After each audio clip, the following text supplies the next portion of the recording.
Bonjour tout le monde, j'espère que vous allez bien. Aujourd'hui, à Le Nom qui libère, j'aimerais vous faire une petite capsule délicate, un petit peu, puisqu'on va parler de viol. Bien sûr, il existe des blessures qui dépassent une seule et même vie. Quand une femme, par exemple, subit un viol ou de la violence, quelle qu'elle soit, ce n'est pas seulement son corps qui est touché, c'est toutes ses mémoires intérieures d'elle-même. Parfois, ces mémoires ne viennent pas seulement de l'enfance, mais elles viennent aussi d'une existence qui a été souvent dans ce qu'on appelle des vies antérieures, des expériences déjà traversées par l'âme. Attention ici, je ne parle pas que la personne est responsable. Jamais, jamais, jamais, dans le monde physique, la personne est responsable dans la conscience de se faire arriver des choses. Par contre, il y a des épreuves qui frappent sans qu'on le comprenne. On se dit, mais pourquoi ça m'arrive? Pourquoi on m'a fait ça? Pourquoi juste moi qui vis ça ou quelques personnes d'autres qui vivent ça? Et dans le concret de la vie, la victime de viol n'est jamais coupable de la violence ou de l'injustice qu'elle subit. Elle n'est pas responsable dans ce monde et elle mérite un soutien, un respect et l'écoute. Mais derrière ce visible que l'on vit dans le monde actuel de la matière, qu'on pourrait appeler, il y a parfois un mouvement qui est beaucoup plus profond, celui de l'âme qui, sans qu'on en soit dans la conscience, cherche à se libérer. Elle cherche à se libérer des mémoires anciennes, à briser des chaînes intérieures pour avancer vers plus de paix et d'amour, parce que c'est ça qui est demandé à notre âme.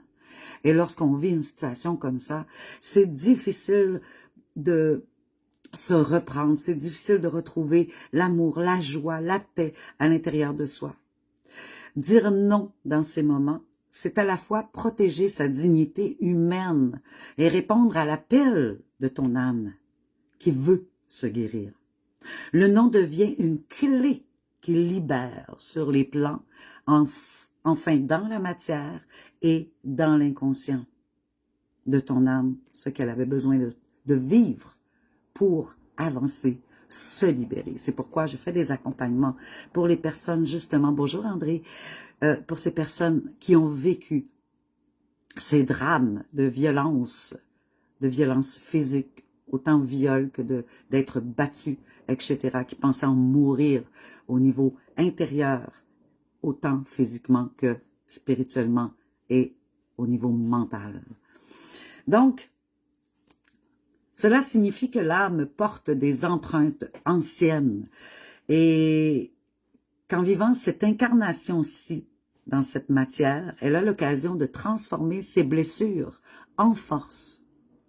Le non que la femme ose dire maintenant, aujourd'hui, c'est parfois le non que son être n'avait pas pu dire dans d'autres temps. Chaque refus clair, chaque limite posée devient une guérison qui libère non seulement cette vie-ci, mais aussi les mémoires accumulées des vies antérieures. Et dans ce chemin, la femme retrouve sa dignité, sa voix, sa puissance intérieure.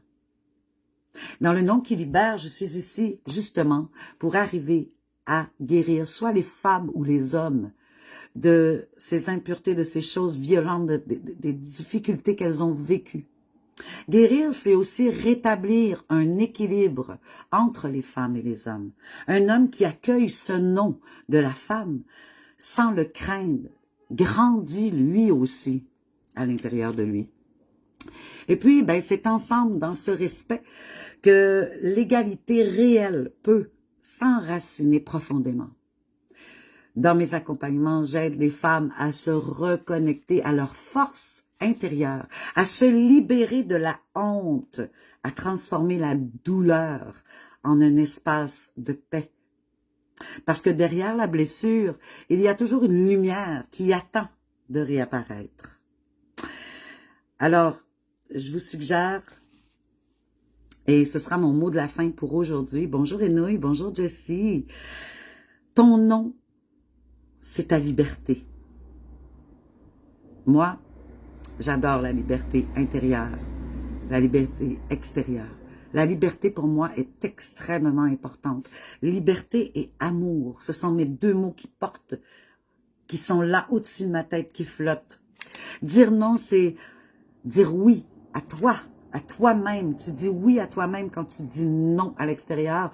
Un non parce que tu sens que c'est pas bon pour toi, tu sens que ça va venir te dévaloriser, tu sens que ça va venir te sous-estimer, tu sens que c'est te demander trop à ton toi. C'est un manque de respect, par exemple. Alors, derrière chaque non, il y a un avenir qui s'ouvre d'amour vers toi et de paix intérieure. Le non guérit le passé et libère l'avenir. Ton corps appartient à ton âme et à personne d'autre. Alors, dire non, c'est dire oui à soi-même. Alors, dire non, c'est dire oui à toi-même qui te libère. Donc, s'il y a des personnes ici qui ont été victimes de violences physiques, viol, etc., qui ont besoin de quelqu'un de solide, qui va les amener à se rebâtir intérieurement et qui va les amener à se libérer de cette souffrance intérieure, qui va les amener à une guérison de leurs blessures de l'âme, ben, je vous invite à m'écrire en privé ou sinon d'aller sur gracie.ca. Je vous aime très fort, ça a été un plaisir encore une fois d'être avec vous. Et pour le nom qui libère, mon horaire va changer parce que j'ai plein de choses qui arrivent merveilleuses dans ma vie et je ne pourrai plus avoir cette même horaire. Alors, j'avertirai prochainement pour mon horaire qui sera changé. Je vous remercie infiniment. Je vous souhaite amour, joie, liberté et paix. Passez une excellente journée. Je vous aime. Ciao!